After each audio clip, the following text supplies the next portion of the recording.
రీసెంట్‌గా ఆస్ట్రేలియా మన భారతదేశంలో ఎవరైతే ర్యాబీస్ వ్యాక్సిన్ తీసుకుంటూ ఉన్నారో వాళ్ళు జాగ్రత్తగా ఉండాలి అన్నట్టుగా హెచ్చరికలు జారీ చేయడం జరిగింది.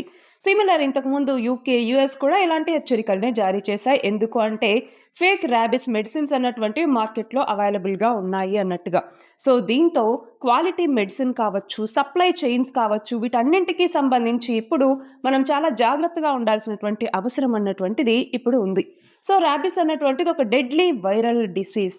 సో, ఇది జనరల్‌గా డాగ్స్ కావచ్చు, క్యాట్స్ కావచ్చు, ఇలాంటివి స్క్రాచ్ చేసినప్పుడు కానీ, లేదంటే కొరికినప్పుడు కానీ మనకి వ్యాపించటం జరుగుతుంది.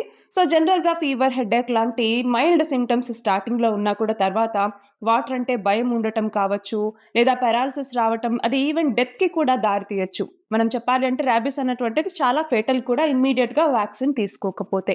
సో, వ్యాక్సిన్ అన్నటువంటిది ఇక్కడ చాలా కీలకమైనటువంటి పాత్రను పోషిస్తుంది. అయితే మనం చూస్తే 2012 నుంచి 2022 వరకు దాదాపు 7,000కు పైగా కేసులు మన భారతదేశంలో నమోదయ్యాయి. అంతేకాదు ప్రపంచవ్యాప్తంగా చనిపోయేటటువంటి వాళ్ళలో ఈ రాబీస్ వల్ల 36% మరణాలన్నటువంటివి మన భారతదేశంలోనే సంభవిస్తున్నాయంటే ఇది ఎంతగా ఉంది అన్నటువంటిది మనం అర్థం చేసుకోవచ్చు.